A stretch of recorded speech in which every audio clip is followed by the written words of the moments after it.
Hello, welcome. Let's dive into the archives. Spirit, what energy needs to come forth the most for the Ethereal Collective? I don't have my cards because I'm connecting with nature. So this will be a symbolic journey, a journey of symbols. You and yourself are symbolic of higher communication, higher love, higher frequencies of love, baby. That's what you are. See, when I see a heart symbol, it makes me think that there's an inversion where they try to disconnect the heart from the crown, or they try to disconnect the earth from the spirit. And so, that's what that inversion on a heart represents.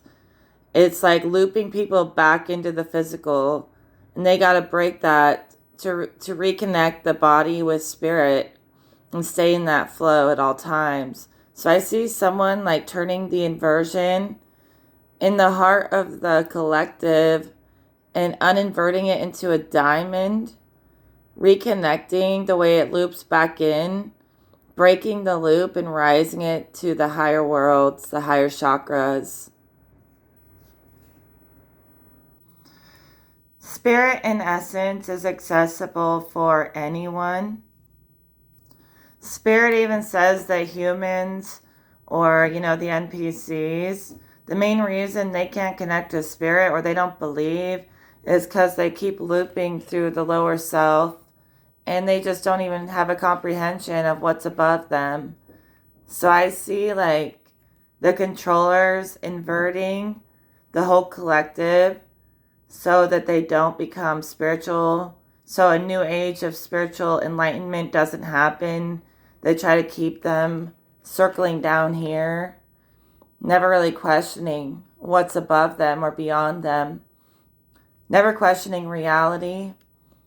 So somebody has been uninverting that for the collective. This person who's doing this work is in a very high frequency. So they're spreading that into the network to lift up this barrier. So it's all encompassing, spirit, mind, and matter for the NPCs. Because truly they could just be so asleep because they're so disconnected from the higher chakras.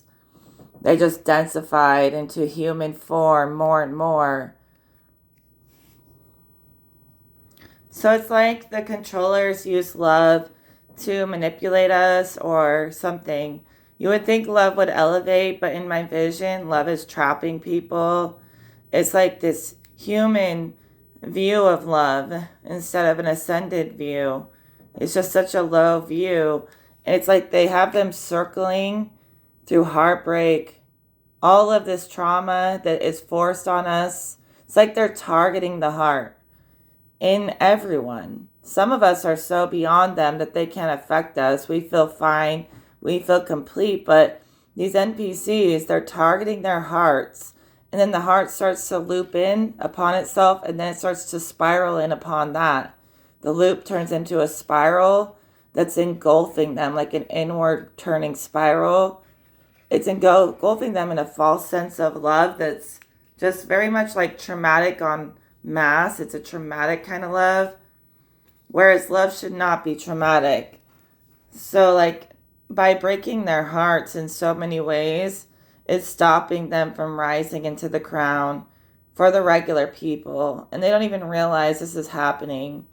They're spiraling out of control because they're in so much pain they can't cope. And someone is actively correcting that. And they've got the halo, which means they've ascended into the infinite source while staying one with their form.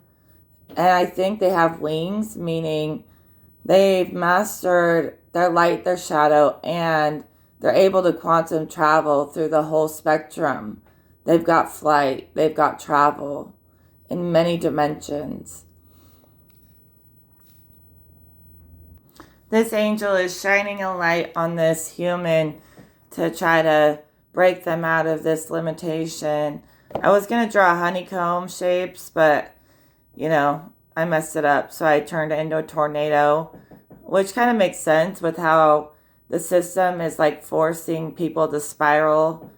And in a way, I was trying to draw honeycomb shape because I was seeing like a hive mind being created by the system where they're hurting these people, but they're also utilizing them as a way to hurt other people.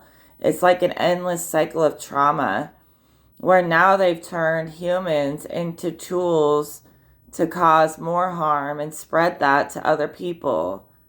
So it's almost like they turned them into a way to spread the virus of inverted love. And they did that by making these people so closed off to spirit that they would spread the virus for them somehow. And they want to like catch people in this vortex where the heart is inverting and breaking upon itself instead of growing in love, where it's nurtured and purified with every step, you know. So this angel's stepping in to clarify. See, I'm having a vision that NPCs are just that way because the system has basically cut them off at the throat chakra or even the heart chakra. They don't even speak, you know. Everything just pours down and down and down instead of rising up. They could have even had past lives. I'm telling you, I see in a vision where like masses of people were beheaded because of their religions. And now in this life, they have trauma where they're disconnected at that area and they can't reach higher thought, like I said, because when they did that in past lives and they stood up and spoke for their beliefs and spoke their mind and they expressed spirit, they were punished for it. So maybe they're not just non-playing characters. Maybe they were once the leaders and that submission from past lives still haunts them or weighs on them. And they don't know why they're scared of spirit or they don't want to go there. But there's something from a past life resonating, telling them to fear spirit or to stay in the physical. That's like a past life wound. Because every human should have some kind of connection with spirit, the essence of who they are, the thing that breathes life and animation to their bodies, to the world. Everyone should be close with that. This is all the system trying to like swoop everyone up in a tornado. It's like a vortex, tornado of chaos that they manufacture that just swipes up everything in its path, including people. It's like in a past life, they set up the whole game. You know, like every piece. All the pieces are meant to suppress people, to separate people, to make people look down on each other. I'm like sitting here asking Spirit, what are we going to do to resolve the energy? And all of a sudden, the energy just feels clear. It's I can't talk. It is it as it is or as it is. But the energy just automatically feels centered. So the angels are dismantling that inversion, or someone already did the work to do it. They could have felt all the heartbreak of the world themselves. They could have carried the burdens of existence just to lift it off of the whole world. It's like they use their high frequency to lift the whole galaxy, to lift the whole world. So once you have the full embodiment, you become like part of the universal body. You could ascend to be like a galaxy for real, or a planet or something like that. I think right now it's like we're stars becoming universes or aspects of the universe. Those are even greater bodies of ourselves. I see planets, universes, galaxies. So what Spirit is saying is when they trap them in the lower aspects, the spiral is inverting inward, when they become all-encompassing, the spiral starts to expand outward and expand into the stretches of the universe. And we've reached a checkpoint, right? A place of correction. So everything is naturally correcting itself and realigning. And we just basically are like riding timelines like Silver Surfer or something. And basically we ride the highest timeline to a higher embodiment. Some people could be like in the afterlife, they could end up being a planet or a star, or they could already be that. And all they need to do is uninvert the spiral so it's expanding. And then they'll become one with the planets and the stars, even in human form. It's a really horrible way of explaining it, but whatever. When I see timelines, it kind of looks like this, like squiggly timelines coming off a center point, like the present moment. It goes backwards too, but like the present moment has all these timelines coming off of it. The past is more singular, like it's already been solidified. And as people travel all these infinite timelines that go in every direction, there's a correct timeline that's constantly ebb and flowing with Creator. And it stretches what it knows. Like collectively, we all do this. And God does this too with us. It will expand away from its knowing and forget everything. And then everything will come back together and unify in this place of correction. So it will allow all these other timelines to play on, but there will always be like this point where all the parts move as one to bring the highest outcome. And it's always doing this flow where it'll allow itself to travel away from itself for the sake of learning. But then it all retracts into a place of correction. That's how timelines work. So things could be like all over the place. We could align to the place of correction and just quantum jump here. Or you can go through the experience of all this infinite learning and remember that it will always find its way back to God in the end, or back to you. Or you will always find your way to your center in the end. But sure, we can view everything as it's already as it's meant to be. Or we can help the source, the creation, learn through us, through our mistakes, by venturing off the perfect path sometimes. You know? But so although I do work to help make these corrections manifest, I'm sure they would manifest regardless of whether I did anything or not. But I like to be helpful and be of service in God's plan. And I think that we exist for a purpose. So sometimes I think we have to be of service or things just won't happen. That's why we exist. That's why we matter, to make things happen, to align to the correction.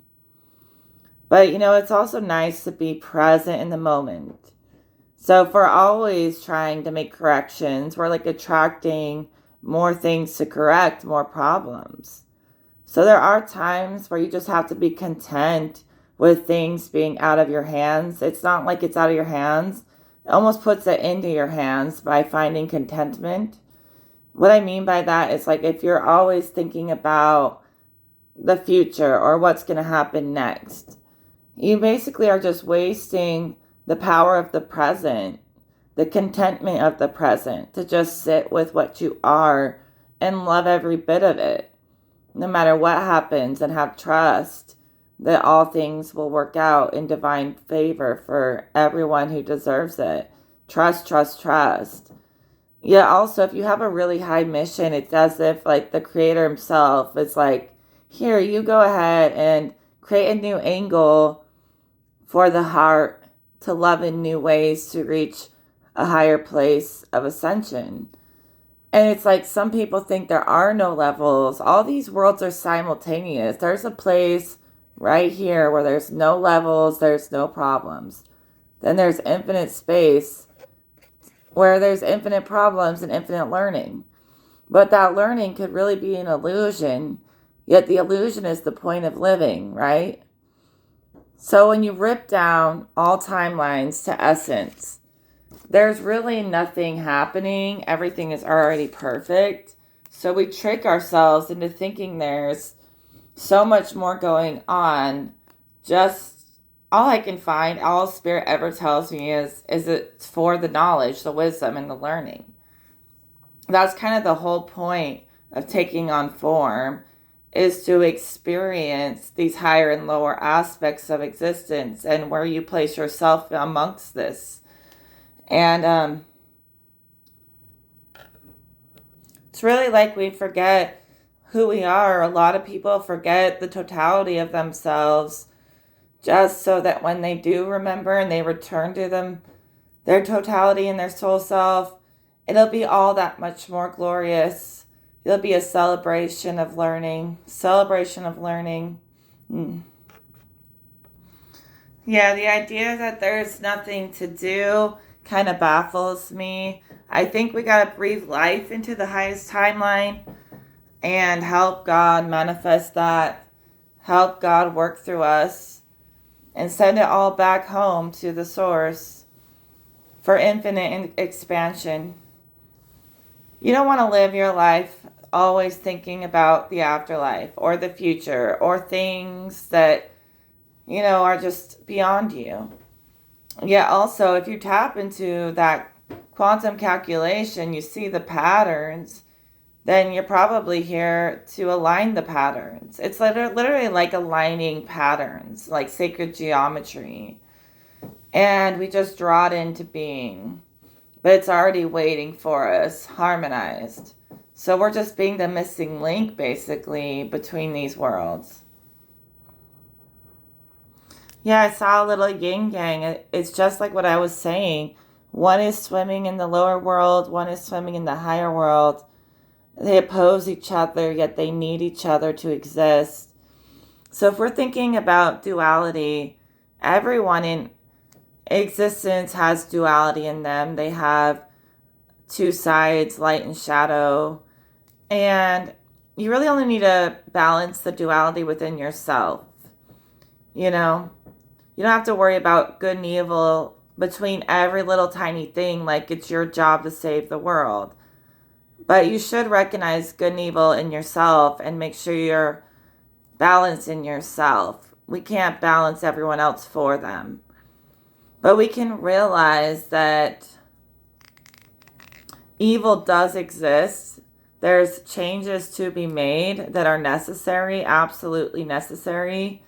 We can do our part to assist, but we can't force them to change. So sure, if I'm sending all of this transformation into the grid, people can align to it if they want to, but they don't have to. They have to choose it themselves. Yet the possibility is waiting because I created it.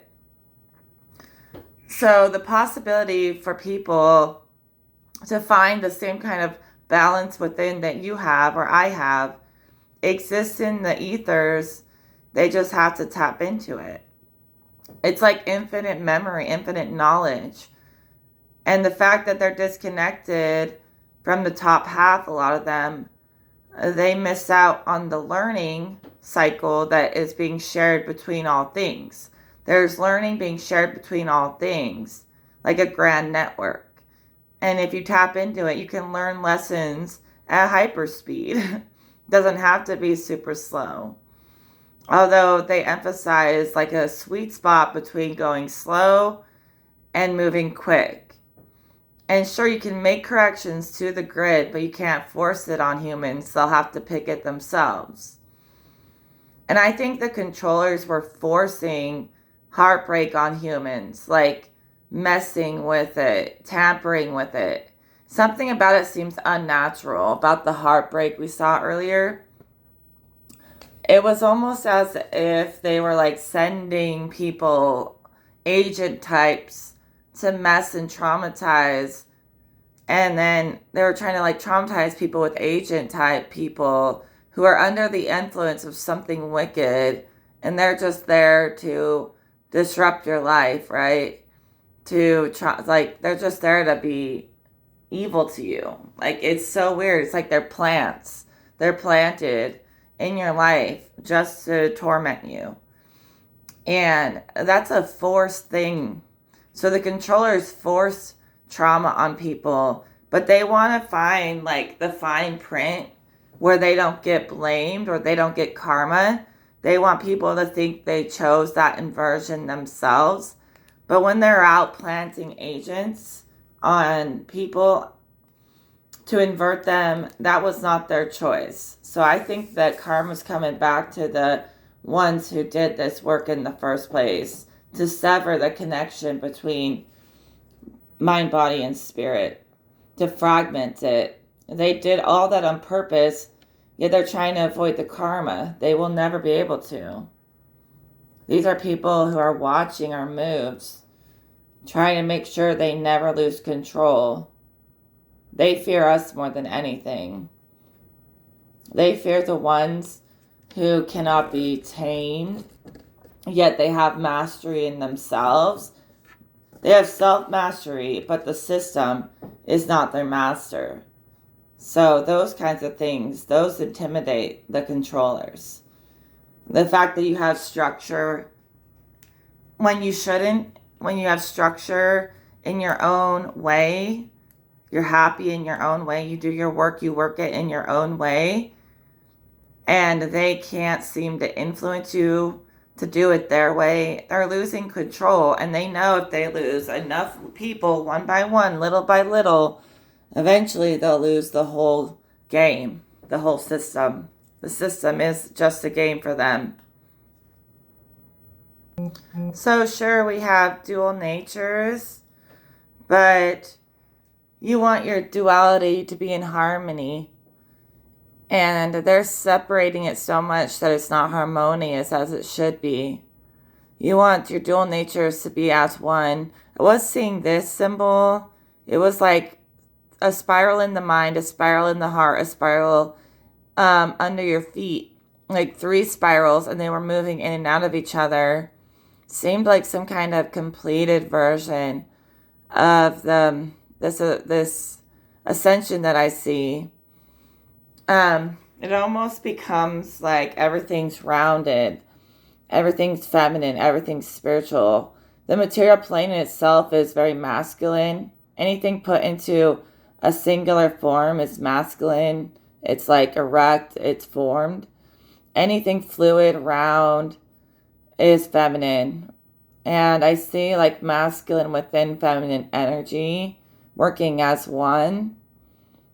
Okay, so yeah, I keep saying this circle within a box, within a circle, within a box, within a circle, within a box. And it keeps going and going and going and going.